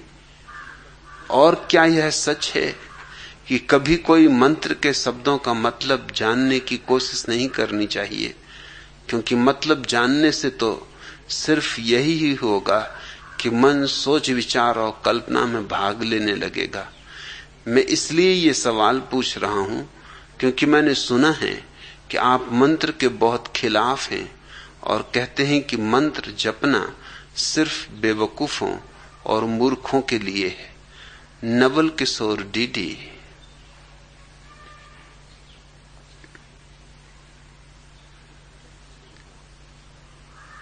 इस प्रश्न में बहुत से प्रश्न हैं, एक एक को क्रमशः लेना होगा। पहली बात, पूछा है तुमने क्या किसी संत के दिए हुए मंत्र को दोहराने से हम मुक्ति नहीं पा सकते? मुक्ति पाई नहीं जाती है। मुक्ति कोई उपलब्धि नहीं है, अनावरण है। मुक्ति कोई गंतव्य नहीं है, कोई दूर की मंजिल नहीं है जहां तक चल के पहुंचना है। मुक्ति हमारा स्वभाव है, जात हमारी ब्रह्म है, माता पिता है राम, गिरह हमारा शून्य में, अनहद में विश्राम। मुक्ति हमारा स्वभाव है। इसलिए मुक्ति को पाने की भाषा में मत सोचना। पाने की भाषा लोभ की भाषा है, और जहां लोभ है वहां मुक्ति नहीं। अलोभ मुक्ति की आधारशिला है। अहंकार पाने की भाषा में सोचता है, धन पालूं, पद पालूं, फिर जब इनसे ऊब जाता है और पाता है कि इन्हें पालने पर भी कुछ नहीं मिलता, तो सोचने लगता परमात्मा को पालूं, स्वर्ग को पालूं, मोक्ष को पालूं, निर्वाण को पालूं, मुक्ति को पालूं, सत्य को पालूं। विषय तो बदल गए, धन नहीं, पद नहीं, धन की जगह ध्यान आ गया, पद की जगह परमात्मा आ गया। लेकिन तुम नहीं बदले, विषय बदल गए। वासना तो वही की वही रही, पाने की। क्या पाना चाहते हो इससे फर्क नहीं पड़ता। जब तक पाना चाहते हो तब तक उलझे रहोगे। मुक्ति पाने से नहीं मिलती है, पाने की बात ही व्यर्थ है ऐसा जानने से तत्क्षण अनुभव में आ जाती। तत्क्षण शब्द को स्मरण रखना, कल नहीं, परसों नहीं, अभी यही। बुद्ध ने 6 वर्ष तक पाने की कोशिश की। स्वाभाविक, आदमी लोभ की दुनिया में जीता है, तो जिस तरह धन और पद को पाते थे, सोचा इसी तरह मुक्ति को पालेंगे। 6 वर्ष तक सतत चेष्टा की, सब किया जो लोगों ने कहा कि करो, जिनको तुम कह रहे हो संत। किसी ने मंत्र दिए तो मंत्र दोहराए, किसी ने उपवास करवाया तो उपवास किया, और किसी ने सिर के बल खड़े होने के कहा तो सिर के बल खड़े रहे। तपश्चर्या तो तपश्चर्या। सुंदर देह थी, राजकुमार थे, सूख कर कांटा हो गए। एक मूढ़ ने बता दिया कि धीरे धीरे भोजन को कम करो, इतना कम करो क्रमशः कि बस एक चावल का दाना ही भोजन रह जाए। इस तरह कम करते करते करते एक चावल का दाना रह जाए, फिर धीरे धीरे बढ़ाना 2 चावल के दाने, 3 चावल के दाने। जिस दिन एक चावल का दाना रह गया, बुद्ध इतने कमजोर हो गए कि निरंजना नदी को पार करते थे, पार न कर सके। मैं निरंजना को देखने गया था सिर्फ इसीलिए कि कैसी नदी है जिसको बुद्ध पार न कर सके। भवसागर पार कर गए और निरंजना पार न कर सके। देखा तो बहुत चौंका। नदी नहीं है, नाला है। गर्मी के दिन थे, बिल्कुल सूखा था। कोई भी पार कर जाए, छोटा बच्चा पार कर जाए, कोई तैरने वगैरह की भी जरूरत नहीं थी। घुटने घुटने पानी भी नहीं था। ये बुद्ध क्यों पार नहीं कर सके? कमजोर इतने हो गए थे। कि निरंजना के किनारे पर एक वृक्ष की जड़ को पकड़ के किसी तरह अपने को अटकाए रहे। जब थोड़ी सी ताकत आई तो किसी तरह सड़क के घाट पे चढ़े। उस घड़ी वृक्ष की जड़ को पकड़े हुए उन्हें यह ख्याल आया कि ये मैंने क्या किया। देह भी गंवा बैठा, आत्मा तो मिली नहीं। और मैंने ये कभी सोचा ही नहीं कि देह को गंवाने से आत्मा के मिलने का तर्क क्या है। निरंजना नदी तो पार नहीं कर सकता हूं, ये छोटी सी नदी, तो ये जीवन का इतना बड़ा भवसागर कैसे पार करूंगा। ये घटना बड़ी क्रांतिकारी सिद्ध हुई। उन्होंने उसी क्षण वो जो 6 साल व्यर्थ की दौड़ धूप की थी छोड़ दी। धन और पद की दौड़ तो पहले ही छोड़ चुके थे। उस संध्या मोक्ष की दौड़ भी छोड़ दी। नवल किशोर, ये घटना बहुत विचारणीय है। दौड़ ही ना रही। उस सांझ जब वो सोए, पूर्णिमा की रात थी और चित्त पहली दफा अनहत के विश्राम को उपलब्ध हुआ था। क्योंकि जहां दौड़ नहीं वहां विश्राम है। चाहे शरीर से ना भी दौड़ो, अगर मन से भी दौड़ रहे हो तो भी तो थकान होती, मन भी तो थकता है। अब कोई दौड़ ही ना थी, कुछ पाना ही ना था, सब व्यर्थ है, कुछ भी पाना नहीं। जो है जैसा है उससे ही राजी हो रहे। इसको बुद्ध ने तथाता कहा है। जो है जैसा है ठीक है। उस संध्या तथाता के इस भाव में ही सोए। बाद में कहा कि वो पहली रात थी जब सच में मैं सोया। विश्राम परिपूर्ण था, एक सपना भी ना आया। क्योंकि जब चाह ही ना रही तो सपने कहां से आए। सपने तो चाह की ही छाया है जो नींद में पड़ती। दिन में जो चाह है, रात वही सपना है। एक सपना नहीं।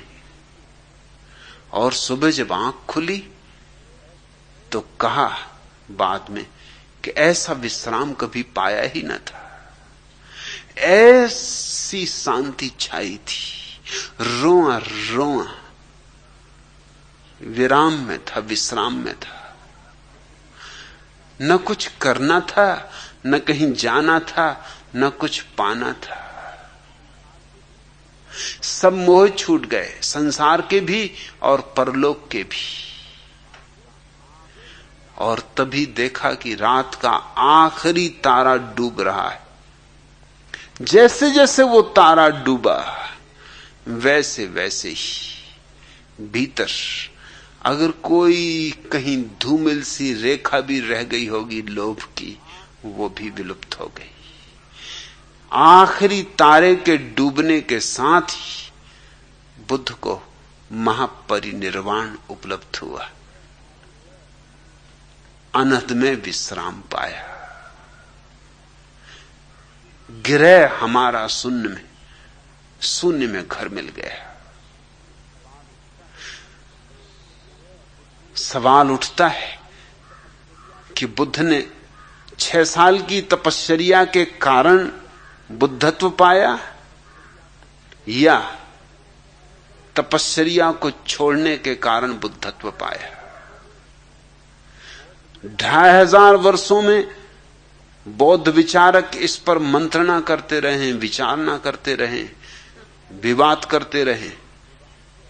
मेरे हिसाब में विवाद व्यर्थ है। दोनों ही बातें उपयोगी हैं। वो 6 वर्ष जो तपश्चर्या की थी उसका भी हाथ है, पाने में नहीं।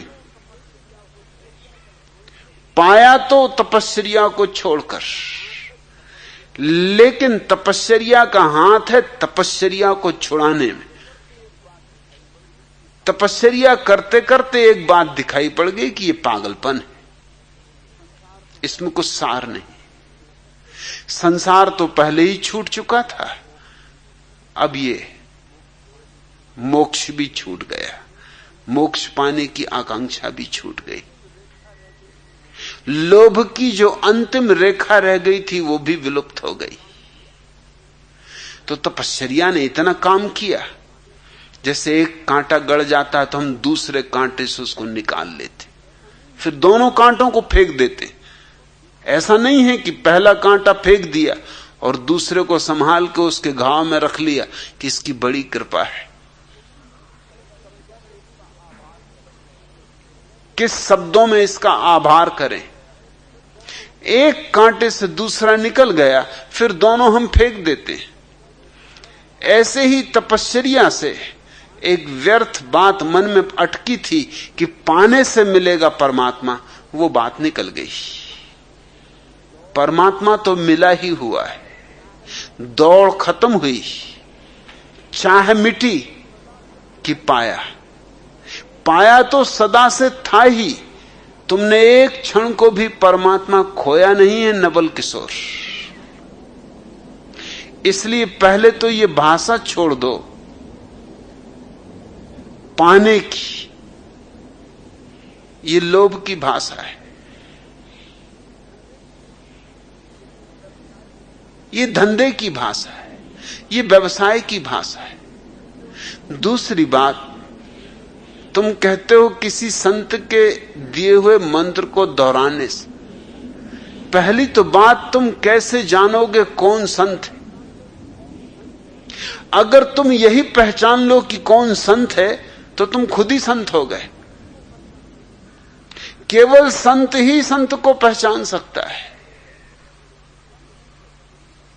तुम कैसे पहचानोगे कौन संत है? जिसको भीड़ संत कहती होगी उसी को तुम संत मान लोगे, और भीड़ को कुछ पता है। भीड़ तो मूढ़ों की जमात है। एक बात तो पक्की है कि जिसको भीड़ संत कहे जरा सावधान रहना, उस पे तो प्रश्नवाचक चिन्ह लगा देना, क्योंकि भीड़ उसको ही संत कहेगी जो भीड़ की अपेक्षाओं के अनुकूल पड़ता होगा। जैन दिगंबर जैन नंगे आदमी को संत कहेंगे, बौद्ध भिक्षु नहीं कहेंगे उसको संत। जैन तो अगर दिगंबर हैं तो नग्न को संत कहेंगे, और अगर श्वेतांबर हैं तो मुंह पट्टीधारी को संत कहेंगे। दिगंबर मुंह पट्टीधारी पे हंसेंगे, क्योंकि ये तो परिग्रह ही है, मुंह पे पट्टी बांधना, ये तो आरोपण है।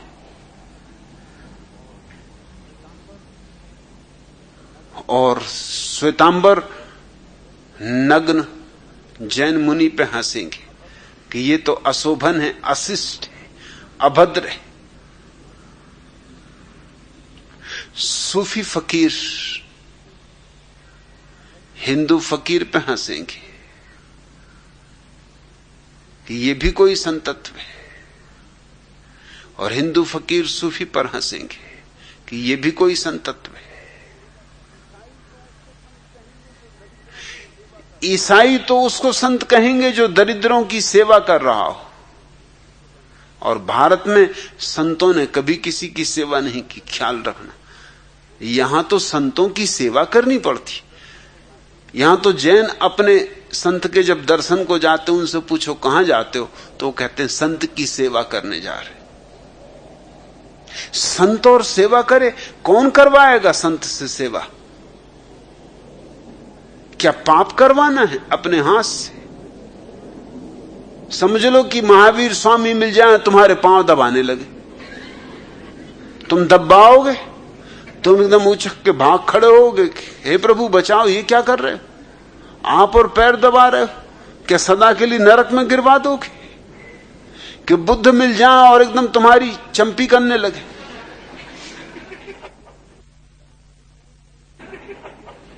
मुफ्त भी करा तो तुम कहोगे कि नहीं भैया नहीं करवाना। अरे हम आपकी चंपी करेंगे, आप हमारी चंपी करें। भगवान बुद्ध और चंपी करें? कभी नहीं, होने नहीं देंगे। लेकिन ईसाइयों की परिभाषा संत की वही है जो तुम्हारे पैर दबाए, जो तुम्हारी सेवा करे। ईसाइयों के हिसाब से जीसस संत है, क्योंकि उन्होंने मनुष्य के उद्धार के लिए अपना जीवन दे दिया। महावीर क्या खाक संत है? ईसाइयों के हिसाब से किया क्या मनुष्य जाति के लिए? हां, ध्यान किया तो वो तो स्वार्थ है, खुद के आनंद के लिए, महास्वार्थी। बुद्ध ने क्या किया? अपनी मुक्ति पाली, मगर अपनी मुक्ति पानी परार्थ तो नहीं। परार्थ तो किया जीसस ने, सूली पे लटक गए, अपने जान गंवा दी मनुष्य के उद्धार के लिए। ये दूसरी बात है कि उद्धार हुआ कि नहीं, अभी तक हुआ तो नहीं। किसी के सूले पे लटकने से किसी का क्या उद्धार होना है?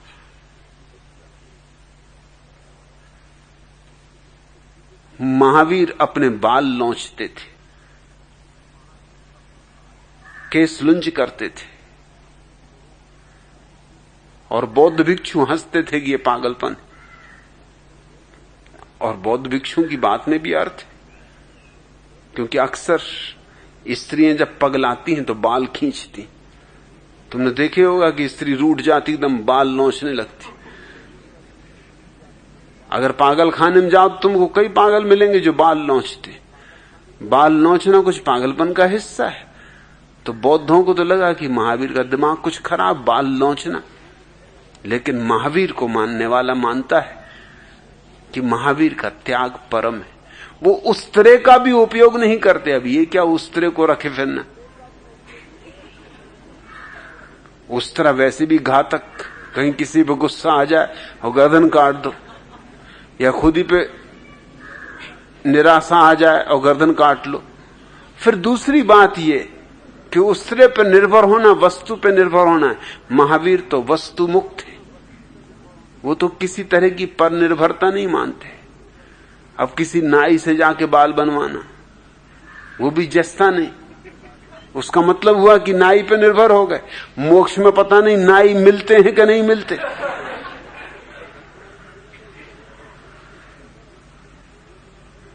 अपने बाल खुद ही लौंच ली, ये स्वावलंबन है तो स्वावलंबन साफ लगता है। तुम किसको संत कहते हो?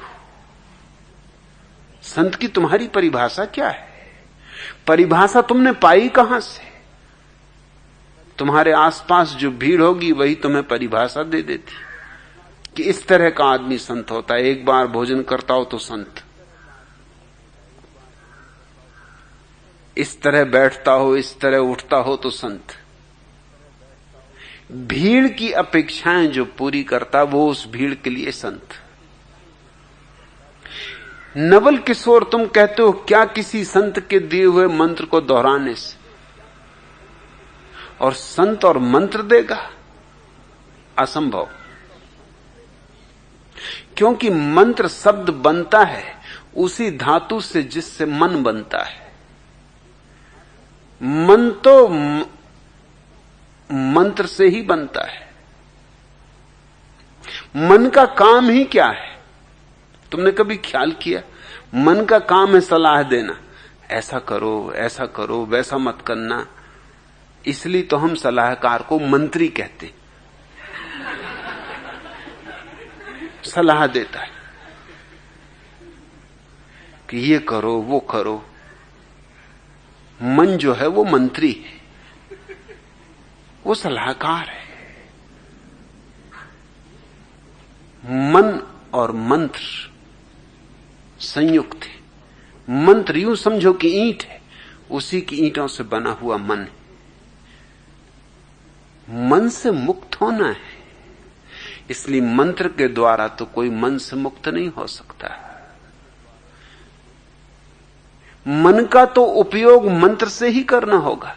अगर तुम बैठ के राम राम जपोगे तो जपोगे किससे? मन से ही जपोगे। और अगर मन का ही अभ्यास कर रहे हो, मन की ही दंड बैठक लग रही, तुम राम राम राम राम किए जा रहे हो, ये मंत्र की ही दंड बैठक, इससे तो मन और मजबूत होगा।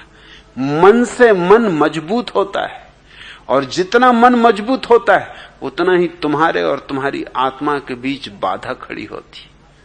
इसलिए कोई संत मंत्र नहीं देगा। संत तो तुम्हारे मंत्र को ही छीन लेगा और तुम्हारे मन को भी छीन लेगा। संत तो तुम्हें रास्ता बताएगा मन के पार जाने का।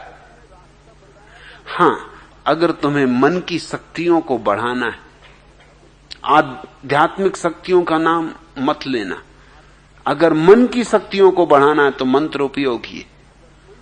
मंत्र के प्रयोग से मन की शक्तियां बढ़ जाएंगी। मगर मन की शक्तियों को बढ़ा के भी क्या करोगे? समझ लो कि पानी पे भी चलने लगे तो फायदा क्या है?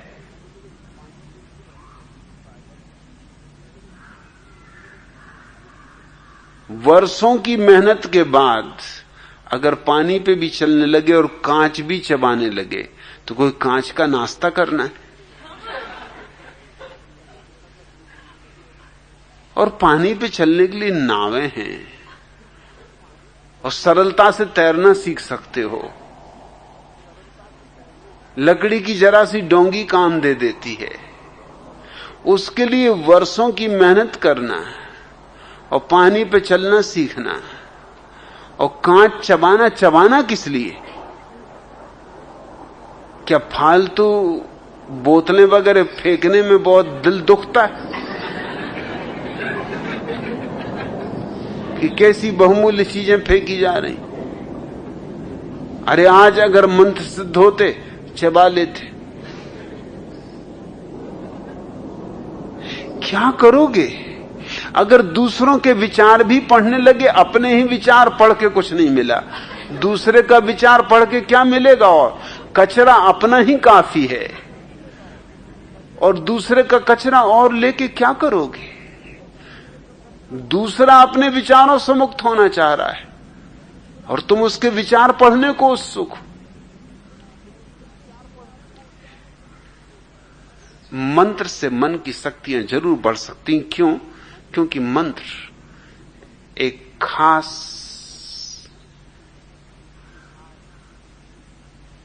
लक्ष्य के लिए वैज्ञानिक प्रक्रिया है। वह लक्ष्य तंद्रा। अंग्रेजी में जिसको हिप्नोसिस कहते हैं, उसके लिए हमारा पुराना यौगिक शब्द है तंद्रा। एक तो जागृति है, वह तो मंत्र से आती नहीं। एक निद्रा है, वो बिना ही मंत्र के आ जाती। दोनों के मध्य की एक स्थिति है तंद्रा, वो मंत्र के द्वारा लाई गई निद्रा है। हिप्नोसिस का अर्थ तंद्रा होता है। अगर तुम एक ही शब्द को बहुत बार दोहराओगे तो उससे तंद्रा पैदा होती। तंद्रा पैदा होने की सीधी प्रक्रिया है। अब तुम बैठे हो, राम राम राम राम जपे जा रहे जपे जा रहे हो, इसके दो परिणाम होते। एक तो मन एक ही चीज से ऊब जाता है, ऊब नींद लाती, इसलिए धार्मिक सभाओं में लोग सोते। अब वही राम, वही सीता, वही रावण, वही कहानी कितनी बार तो देख चुके। फिर वही हनुमान जी, फिर वही लिए चले आ रहे हैं पहाड़,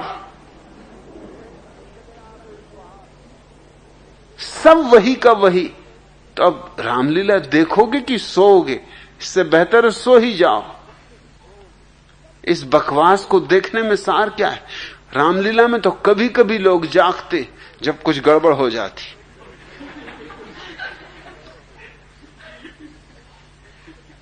जैसे ऐसा हुआ एक बार,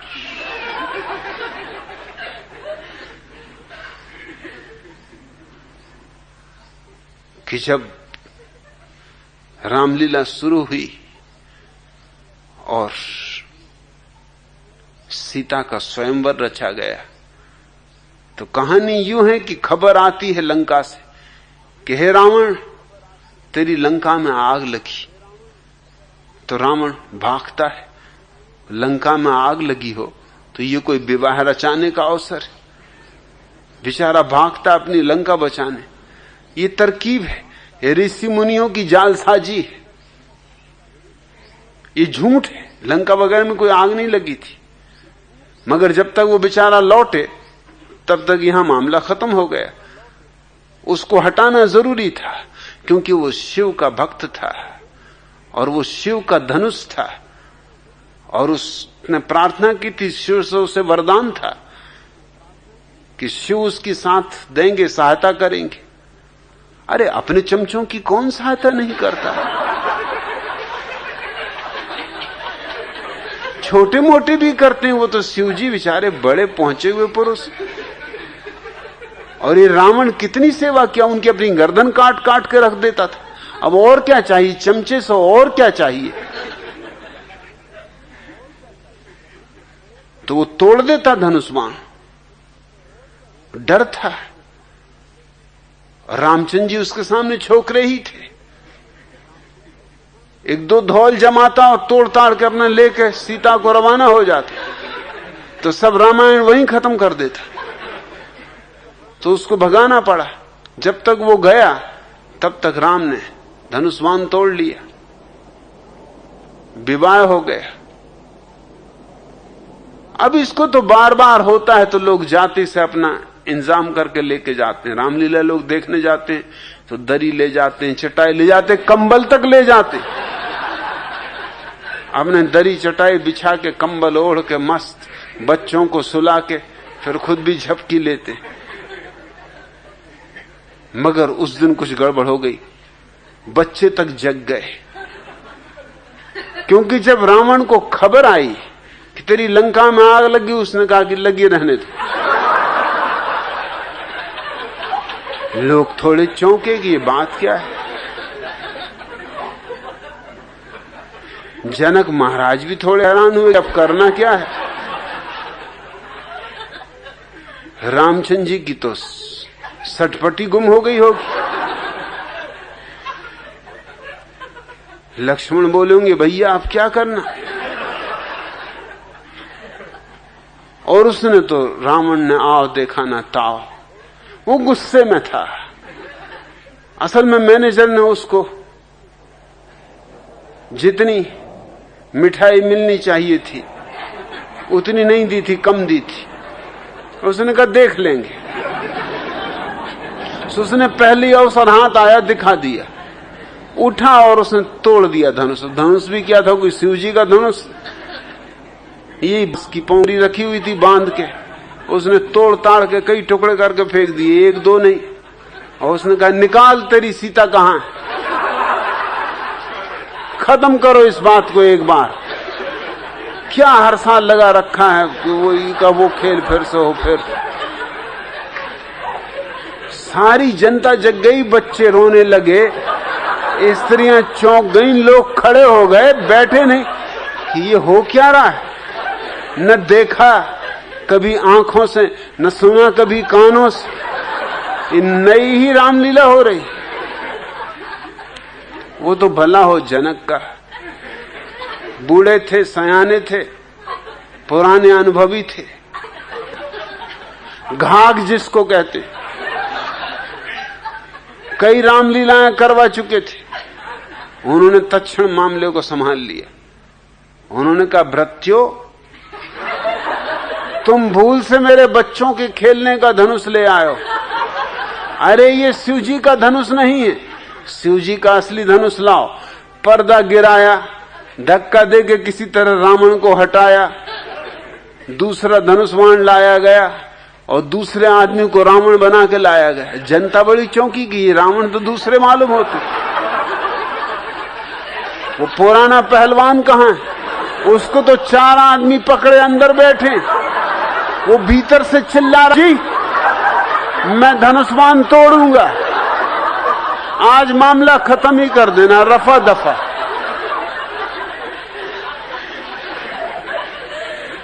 किसी तरह उसको मिठाई दी, समझाया बुझाया कि भैया धनुष्बाण ना तोड़, तू जितनी मिठाई लेना हो ले ले, और आगे से हम ख्याल रखेंगे, जो भूल हुई सो हुई। कभी कभी ऐसे मौके आते हैं, अन्यथा तो रामलीला में लोग सोएंगे, वही का वही पुनरुक्त हो रहा है। छोटे छोटे बच्चों को सुलाने के लिए हम यही उपयोग करते नवल किशोर। मां बैठ जाती बगल में, दबा देती बच्चे को बिस्तर में, चारों तरफ से कंबल दबा देती, भाग भी नहीं, और बैठी कि राजा बेटा सो जा, मुन्ना बेटा सो जा, राजा बेटा सो जा, मुन्ना बेटा सो जा। अब क्या खाक करे राजा बेटा मुन्ना बेटा? सोए नहीं तो क्या करे? हालांकि मां यही सोचती कि मेरी सुरीली राख के कारण सो रहा है। ये सुरीली राख का सवाल नहीं है, ये ऊप पैदा हो रही, घबरा रहा है वो। ये तो मां अगर बच्चे के बाप के पास भी बैठ के कहे कि राजा बेटा सो जा, मुन्ना बेटा सो जा, तो वो भी सो जाएंगे। अगर नींद ना आएगी तो भी कम से कम बहाना करेंगे, घुर्राने लगेंगे कि आ गई भाई, नींद आ गई, तू जा, अब हम कभी ना उठ। तुम जब जपते हो मंत्र तो तुम केवल तंद्रा पैदा कर रहे हो, निरंतर की पुनरुक्त से तंद्रा पैदा होती, इससे कुछ आध्यात्मिक जीवन का संबंध नहीं। और तुम पूछते हो कि क्या इससे कुछ अधिक आध्यात्मिक विकास नहीं होगा? अध्यात्म का कोई विकास होता है? अध्यात्म तो तुम्हारे भीतर पूरा का पूरा मौजूद है, सिर्फ भीतर आंख ले जानी और प्रकट हो जाता है, उसकी अभिव्यक्ति होती, विकास नहीं। और इसलिए मैंने कहा है कि जो ना समझे वे ही केवल मंत्रों में उलझते, समझदार को तो मन से मुक्त होना है।